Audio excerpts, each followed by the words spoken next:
CPM സംസ്ഥാന secretariat യോഗം നാളെ ചേരും. തെരഞ്ഞെടുപ്പ് പ്രകടനം വിലയിരുത്തുന്നതിനൊപ്പം EP ജയരാജൻ പ്രകാശ് ജാവദേക്കറെ കണ്ട വിവാദവും ചർച്ചയാകും. കേരളത്തിൽ ലോക്സഭാ തെരഞ്ഞെടുപ്പിൽ മത്സരം ഇടതും BJPയും തമ്മിലാണെന്നും BJPയുടെ സ്ഥാനാർത്ഥികൾ മികച്ചവരാണ് തുടങ്ങിയ EP പരാമർശങ്ങൾ പാർട്ടിയെ പ്രതിരോധത്തിലാക്കിയിരുന്നു. അതിനിടെയാണ് പ്രകാശ് ജാവദേക്കറുമായി ജയരാജൻ ചർച്ച നടത്തിയെന്ന വെളിപ്പെടുത്തൽ പുറത്തുവന്നത്. EPക്കെതിരെ കേന്ദ്ര നേതൃത്വത്തിനും സംസ്ഥാന നേതൃത്വത്തിനും കടുത്ത അതിർത്തിയുണ്ടെന്നാണ് ലഭിക്കുന്ന സൂചന. നടപടിയുടെ ഭാഗമായി EP ജയരാജനെ LDF കൺവീനർ സ്ഥാനത്ത് നിന്ന് മാറ്റിയേക്കുമെന്നും വിവിധ മാധ്യമങ്ങൾ റിപ്പോർട്ട് ചെയ്യുന്നു. സ്വന്തം തട്ടകമായ കണ്ണൂർ പോലും പൂർണ്ണമായും EPയെ തള്ളിയ അവസ്ഥയിലാണിപ്പോൾ.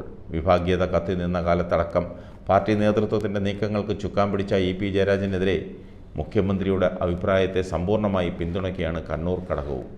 EP അടക്കം ജയരാജന്മാരുൾപ്പെടുന്ന നേതൃനിരയ്ക്ക് കണ്ണൂർ ലോബി എന്നായിരുന്നു വിളിപ്പേര് തന്നെ. പിന്നീട് സ്വന്തം തട്ടകമായ കണ്ണൂരിൽ നിന്ന് തന്നെയാണ് EP ജയരാജനെതിരെ ആരോപണങ്ങളേറെയും ഉയർന്നത്. അന്നെല്ലാം EPയുടെ സംരക്ഷകനായിരുന്നത് പിണറായി വിജയനാണ്. ഇപ്പോൾ കടുത്ത ഭാഷയിൽ അദ്ദേഹത്തെ വിമർശിച്ചതും പിണറായിയാണ്. പോളിറ്റ് ബ്യൂറോ അംഗമെന്ന നിലയിൽ മുഖ്യമന്ത്രി പറഞ്ഞതാണ് പാർട്ടി നിലപാടെന്ന് MV ജയരാജനും പ്രതികരിച്ചു.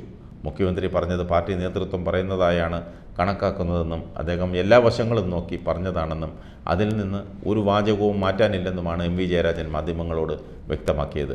ബന്ധു നിയമന വിവാദം മുതൽ കണ്ണൂരിലെ നേതാക്കൾ EP ജയരാജനെ കാര്യമായി പിന്തുണച്ചിരുന്നില്ല.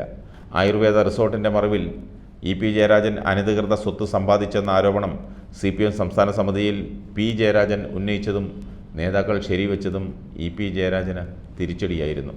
തുടർഭരണം പാർട്ടിയിലുണ്ടാക്കിയ ജീർണതയും സംഘടനാപരമായ അടിയന്തര കടമയും സംബന്ധിച്ച തെറ്റുതിരുത്തൽ രേഖയുടെ ചർച്ചയിലാണ് P ജയരാജൻ അന്ന് തുറന്നടിച്ചത്.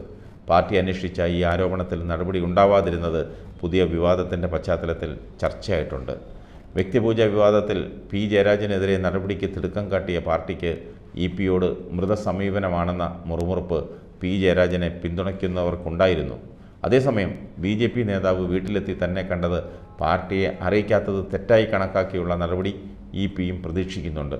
കേന്ദ്ര കമ്മിറ്റി അംഗമായതിനാൽ അംഗത്തിൻ്റെ ഘടകം അച്ചടക്ക നടപടി എടുക്കണമെന്നാണ് സംഘടനാ രീതി. സംസ്ഥാന കമ്മിറ്റിയും PBയും ചർച്ച ചെയ്ത് നൽകുന്ന ശുപാർശയുടെ അടിസ്ഥാനത്തിലാവും കേന്ദ്ര കമ്മിറ്റിയുടെ നടപടി.